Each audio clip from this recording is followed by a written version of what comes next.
Okay, so yesterday we left off with something that Mitt Romney had said in Iowa, and then the way that the left-wing kooks on MSNBC attacked him or made fun of him for saying something that really was not only true and seemingly obvious, but very well articulated, I thought. And I watched MSNBC that evening to see if and how they would, you know, react to Romney's remarks.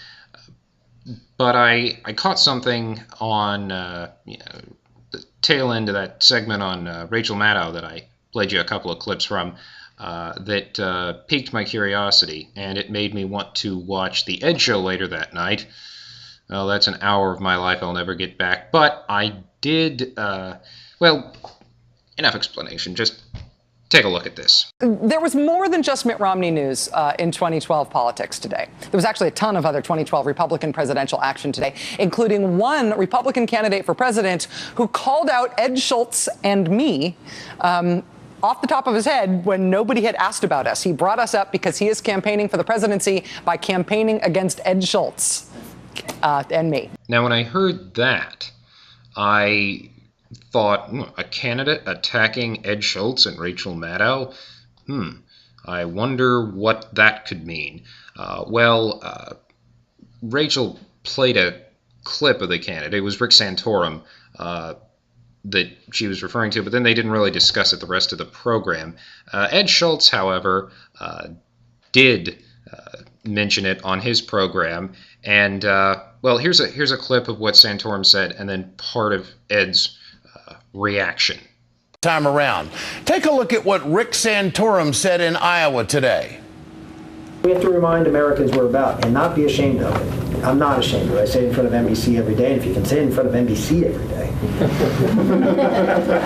And Rachel Maddow and to Ed Schultz and to all the folks up there who are in these tapes and saying, oh, this guy's nuts. No, this guy just understands what made this country great.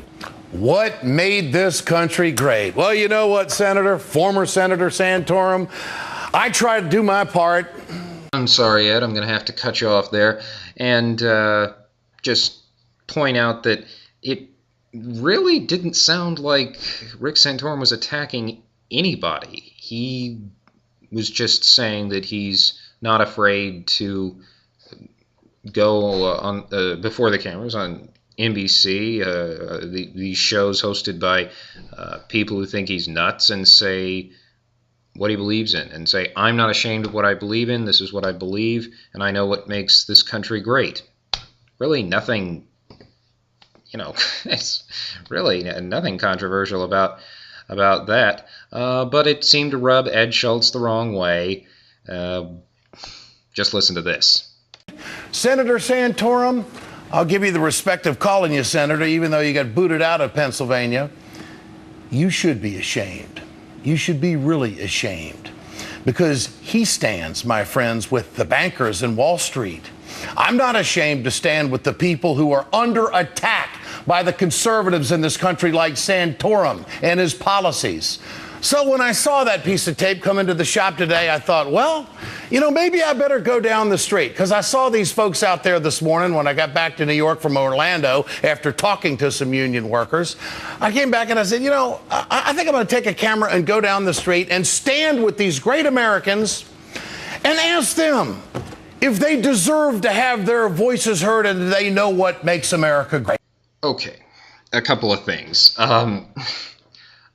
I don't think Rick Santorum was saying that anybody in particular or in general didn't understand what makes this country great, or that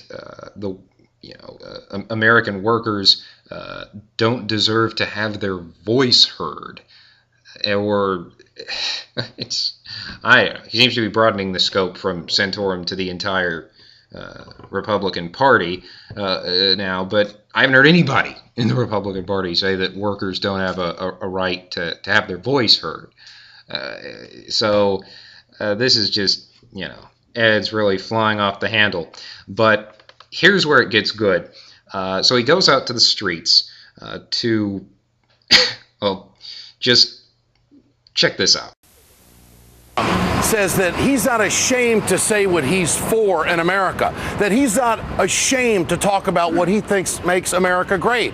Although he aligns himself with a political party that thinks it's great to go after workers in the middle class, to take away their health care and their pension, and to go after people on fixed incomes. Rick Santorum is part of a party that thinks that it's good to go after people who want a voice in the workplace, to collectively bargain. He's not ashamed of that. I'm not ashamed to stand here, Rick Santorum, and stand with the workers and ask them today here on the streets in New York and across America if they're ashamed to ask for a fair wage in the workplace. All right. Before I give you a glimpse of his interactions with these workers, I want you to check this out. Take a look at this screen cap from the Ed Show where these are the workers he was talking to. You notice that sign? These hardworking Americans, these people, this group of people he went out to talk to hold up as an example of, in his words, what makes this country great, are not working. They are on strike. I mean, they may be working hard at other things in their personal lives, but they are not, they're not on the job. They are on strike. So he could have picked a better choice as to who to hold up as an example of hardworking Americans. And then just by chance, I couldn't believe this, last night on the Fox report, I saw this story. This is the same group, the Communications Workers of America, that Ed was talking to. Get a load of this. Well, Verizon officials say acts of sabotage are affecting its service, and the widespread outages coinciding with a union employee strike. Well, now the FBI is getting involved. One major concern here is, of course, security, especially ahead of the 10-year remembrance of 9/11. And there are reports that when somebody cut wires at a handful of Verizon facilities, 2 police stations and a hospital ended up without phone service. For many people, especially the elderly, they rely on their phones as a lifeline. And if they don't have their phone service, they may not be able to make emergency calls. Wow. Okay, so apparently not only are these hardworking Americans not working right now, they're striking, they are possibly complicit in some kind of sabotage effort that has affected, among other things, hospitals who had their phone lines, what was it? Was it jammed or? Reports that when somebody cut wires at a handful of Verizon facilities, 2 police stations and a hospital ended up without phone service. Okay, thank you, Heather. So, in fairness, this is still under investigation. We don't know that the unions played a role in this sabotage, but obviously somebody did, or some people did. And in this country, people are innocent until proven guilty.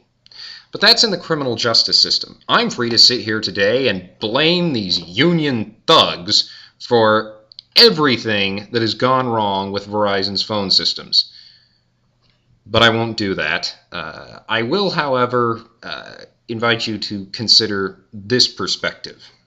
And Heather, do authorities know who's behind the vandalism? Well, we spoke with the chief security officer for Verizon, and he stopped short of placing blame, but he did say this: if you look at the date of the strike and the number of incidents since then, well, you'd have to be Peter Rabbit to believe that it's not related. And he says that the consequences of damaging lines, they are dangerous. It's not a faceless crime. It involves damage to individuals who may have a need for emergency services that they can't avail themselves to because of these cuts. Was Peter Rabbit the one who ran and hid in the briar patch? Oh, it doesn't matter. Good night, everybody. I'll post another video tomorrow.